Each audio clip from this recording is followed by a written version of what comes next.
A gente pode estar se perguntando, esse texto é um texto pesado para a Santa Ceia, mas foi esse que Deus falou no meu coração nesta noite, para trazer.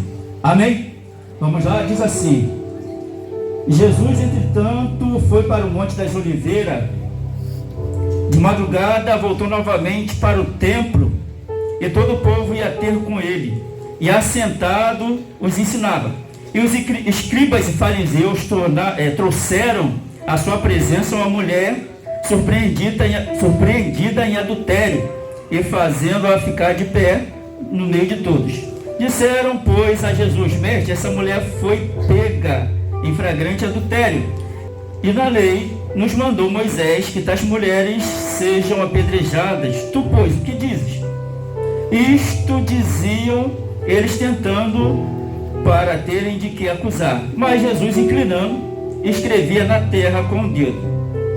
Como insistisse na pergunta, Jesus se levantou e lhes disse: aquele que dentre vós não tenha pecado, seja o primeiro que atire a pedra.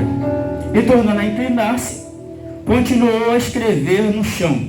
Mas ouvindo eles estas respostas, e acusados pela própria consciência, foram se retirando um, a começar pelos mais velhos até ao último, ficando somente Jesus e a mulher onde estava.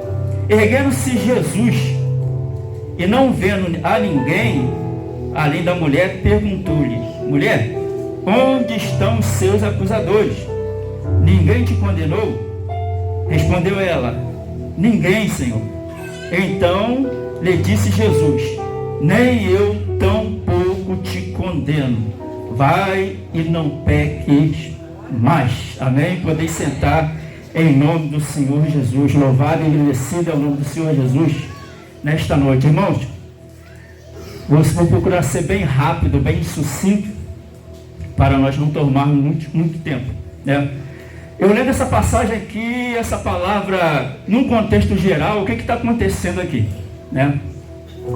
Um grupo de judeus, a liderança judaica com monopólio da lei mosaica, né, lei de Moisés, eles tinham ali um poder político, um poder religioso, e eles estavam travando um embate, né, com Jesus. Por quê? Porque Jesus, ele vinha trazendo uma nova doutrina que ia de encontro aos ensinamentos dele.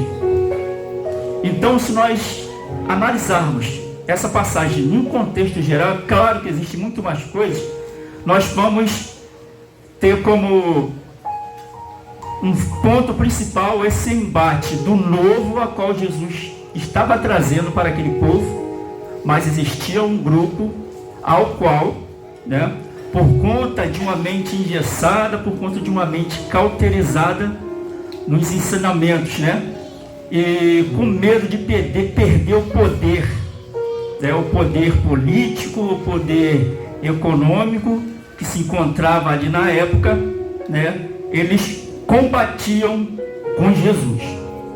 Porém, eu gostaria de trazer alguns ensinamentos para a nossa vida aqui nessa noite, que Deus falou ao meu coração em relação a essa passagem, né, para que nós possamos dar início à Santa Ceia.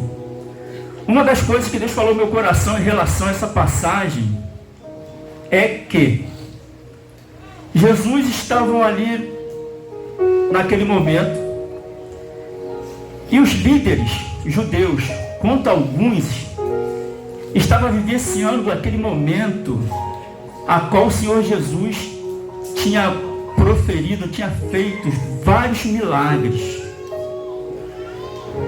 E quando a gente olha para essa parte do texto, a gente enxerga o seguinte, que aqueles judeus que se encontravam ali, eles estavam na presença daquele que poderia mudar a vida dele, mudar de rumo, mudar de comportamento, mudar de entendimento, mudar de mente. Mas ao contrário, o que nós vemos no texto é o quê?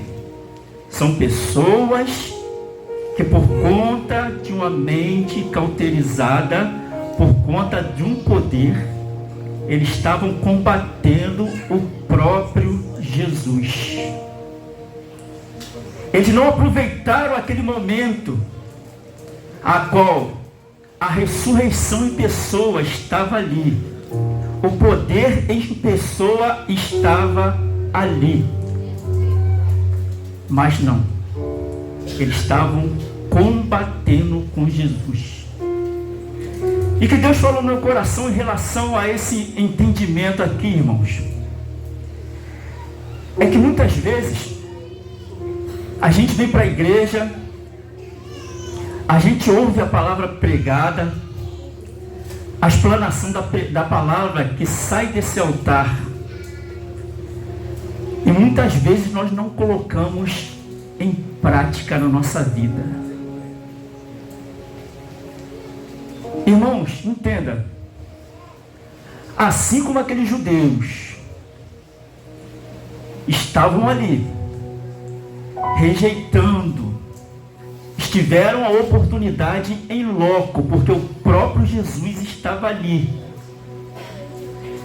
Que nós, enquanto igreja, irmãos, quando nós ouvimos a palavra que sai desse altar, não olhe para a nossa pessoa física, não, mas olha cada um de nós como alguém que é, primeiramente, orientado, ensinado por Deus para levar para a igreja.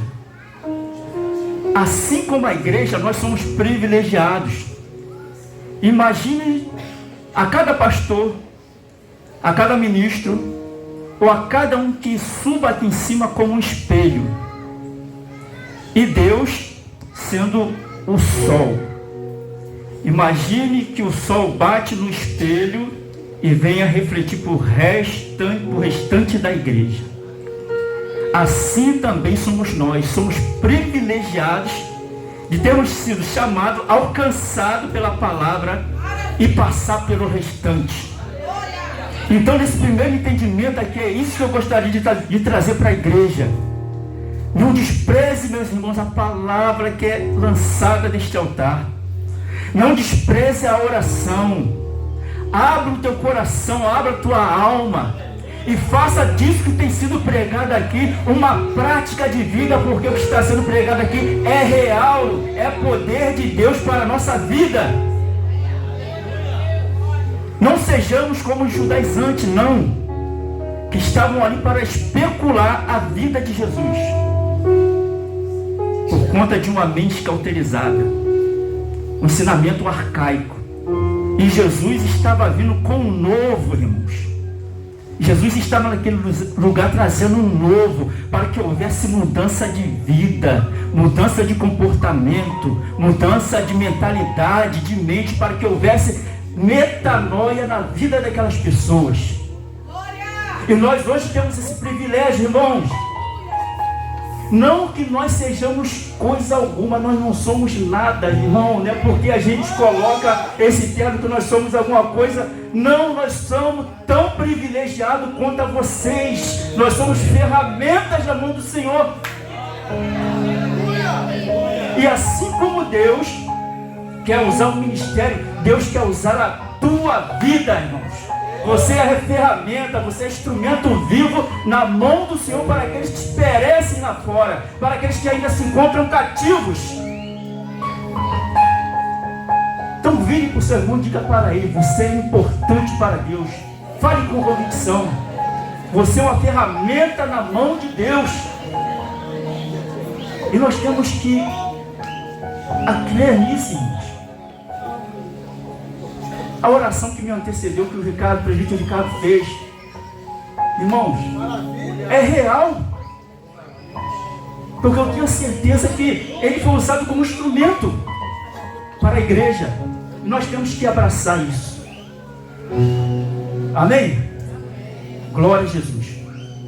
Outra coisa importante desse texto, que Deus colocou em meu coração, é uma exortação. é uma exortação para mim e para você, né? Como igreja do Senhor.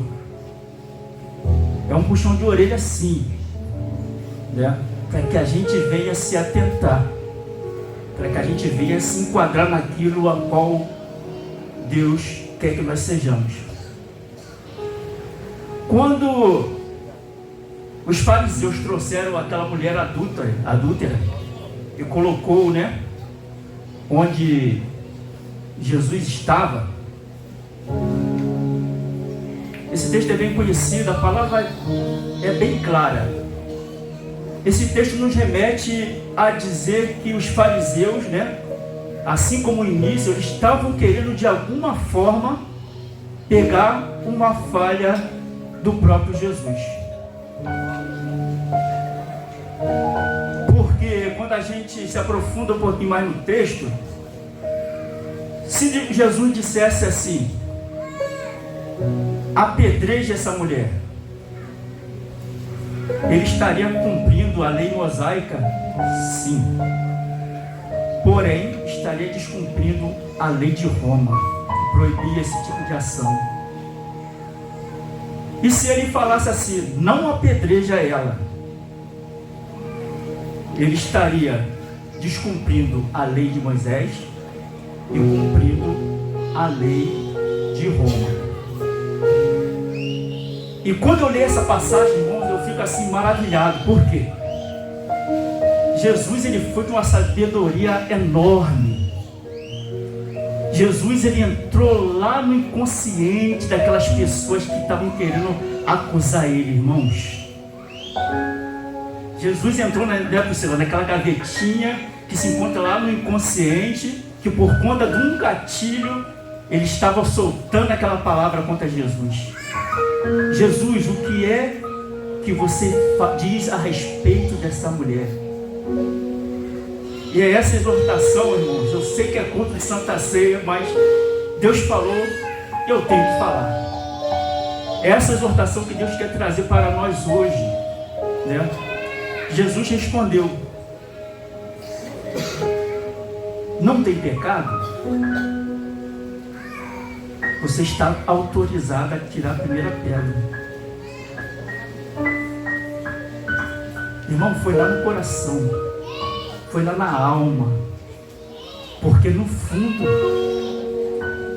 cada um sabia ali que era pecador, cada um sabia ali que era errante. Meus irmãos, o que Deus pediu para me trazer para a igreja? Estava fazendo uma pesquisa, Paulo, dentre as religiões, irmãos. Vocês podem fazer essa pesquisa. Quando tem alguém que por algum motivo que a gente possa saber ou não saber, de que uma pessoa por algum motivo caiu, nós somos os primeiros a pisar no pescoço, a massacrar a pessoa.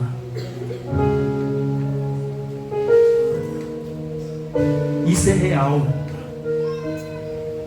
E a palavra de Deus, ela diz totalmente ao contrário. Se tem alguém no nosso meio, nosso irmão caído, nós temos que estar lá com a mão estendida, puxando ele de volta para o convívio. Nós mesmos chegamos a comentar, irmãos, as outras religiões, até de matriz africanas, a gente nunca viu um pai de santo falar mal do outro pai de santo, ou as outras religiões. E é essa exortação, meus irmãos, nesta noite que eu gostaria de trazer, para que nós venhamos ficar atentos com as nossas palavras, para que nós venhamos ficar atentos com as nossas atitudes, com aquilo que nós temos pensado do nosso irmão. Sabe por quê? Cada um de nós que estamos aqui, irmãos, nós somos representantes em potencial quando estamos fora do templo. Nós somos representantes, sim, do ministério ágil. Então, muito cuidado, irmãos. Se não for para defender, não fale bobagem, não fale besteira, não critique. Cale-se.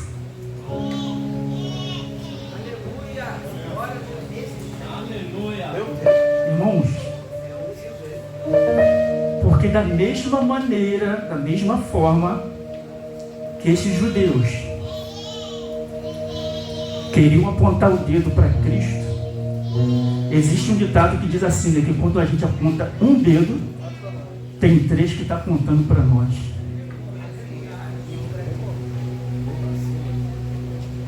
Então, meus irmãos, tenhamos cuidado. Tenhamos cuidado porque nós, enquanto igreja, irmãos, nós temos muito o que fazer, nós temos muita luta. E uma das armas que o diabo usa, que ele lança no meio da igreja, irmãos, é isso: a contenda, a dissensão, a discórdia, o disse-me-disse, a fofoca entre irmãos.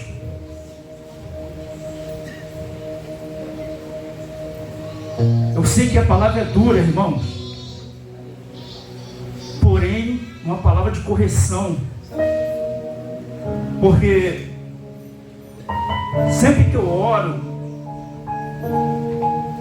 nas minhas orações, tanto em casa ou na igreja, né, desde que eu entrei no ministério, eu sempre disse a Deus que esse ministério foi plantado nesse lugar para fazer a diferença, e tem feito a diferença. Só que, meu irmão, nós estamos aquém daquilo que nós poderíamos fazer. Nós já poderíamos alcançar muito mais, muito mais, irmãos. Então ficamos vigilantes, que nós venhamos ficar vigilantes em relação a isso, irmãos. Eu sei que muitas vezes nós, enquanto ser humano, né, às vezes a gente não acorda bem, isso é normal, nós somos ser humano, às vezes com um problema, mas isso não é motivo, irmãos, para a gente abrir a nossa boca e falando coisa que não condiz com aquilo que nós representamos enquanto servos e servas do Senhor e enquanto integrantes desse ministério. Então, quando Deus falou, fala isso, eu falei, ô Senhor, é Santa Ceia, fala. Sejamos vigilantes, não sejamos igual aos judeus, mas o Senhor Jesus, na sua infinita sabedoria, Ele deu a resposta à altura.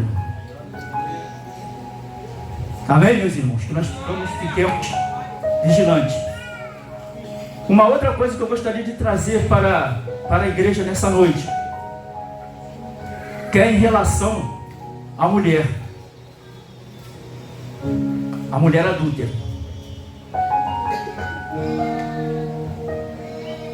Essa mulher, ela representa a nossa humanidade. Ela representa cada um de nós como seres humanos. Somos cristãos? Sim. Aceitamos nosso Senhor como Salvador de nossas vidas? Sim. Cremos num Deus Todo-Poderoso que está conosco na figura do Espírito Santo? Sim. Ele está no meio de nós. Mas somos seres humanos e por algum motivo nós podemos cair.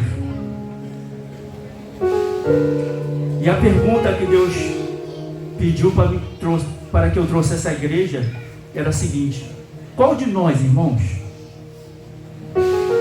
antes de sermos cristãos ou após sermos cristãos, nunca tenhamos cometido um erro, nunca tenhamos deslizado,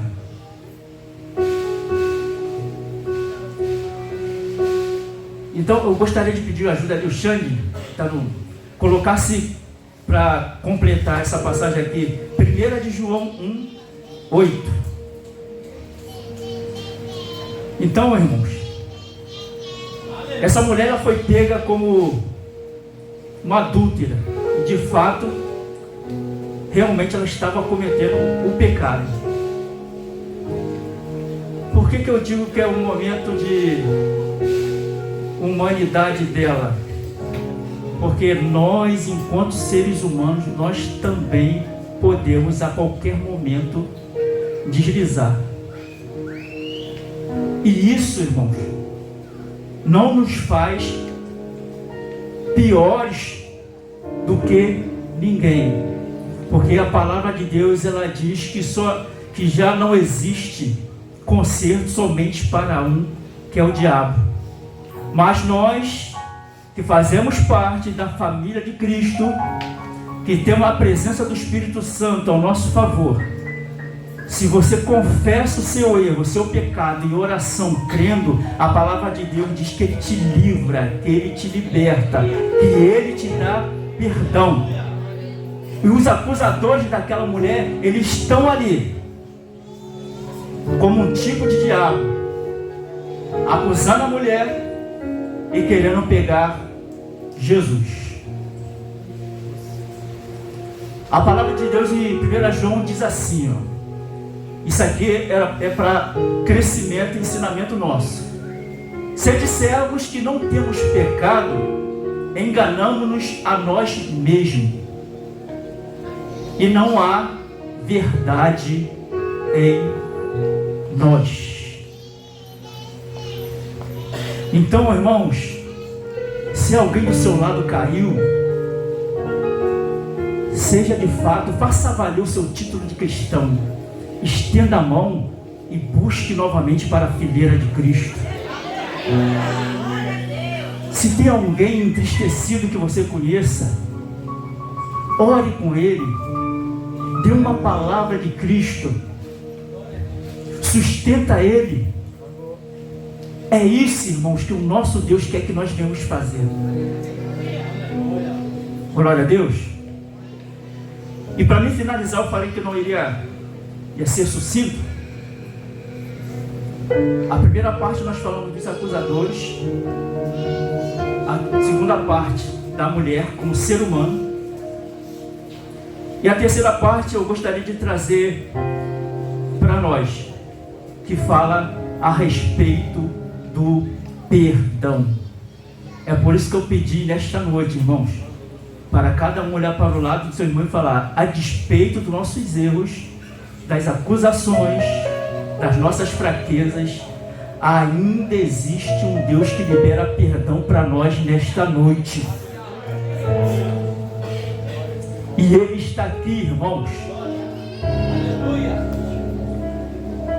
Se lembra no final o que o próprio Jesus falou à mulher adúltera? Onde estão seus acusadores? Onde estão os seus acusadores?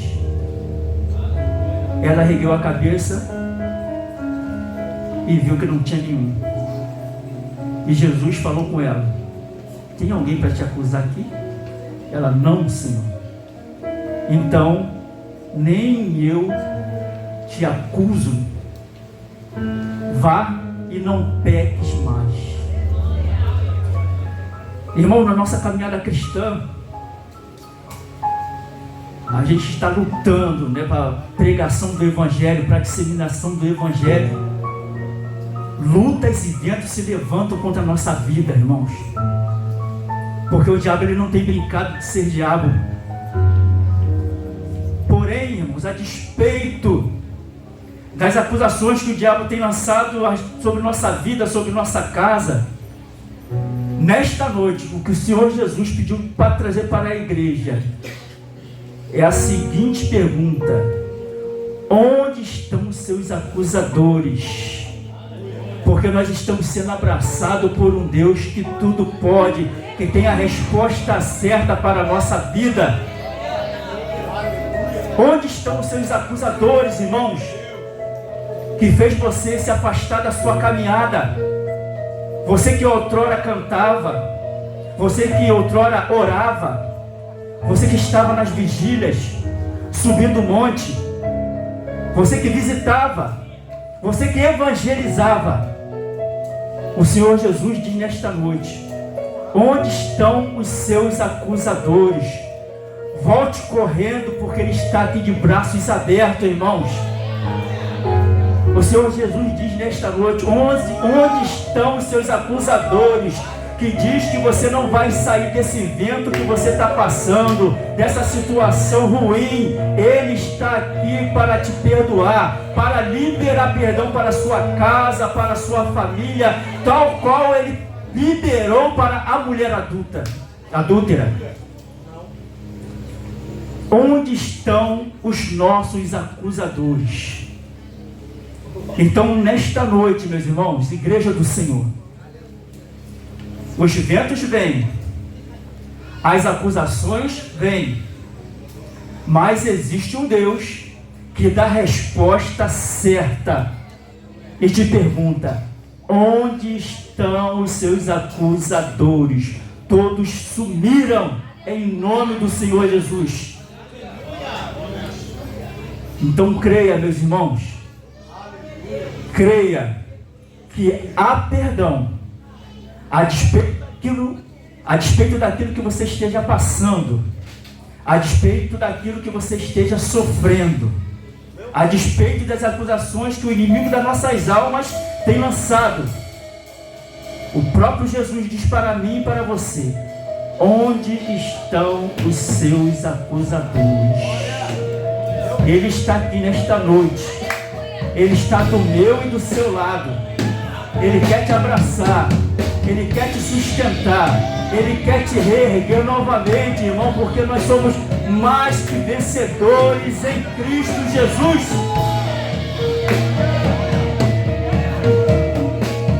Então saiba nessa noite, meus irmãos, se está caído, se está entristecido, se a apostasia está tomando conta, saiba que existe perdão para você nesta noite. Saiba que aquele que libera perdão está aqui, ao meu e ao seu favor. Então creia que Ele tem muito mais para fazer na minha vida e na sua vida. E assim eu gostaria de agradecer a minha oportunidade nesta noite, por esta palavra, em nome do Senhor Jesus. Aplauda o nosso Deus nesta noite.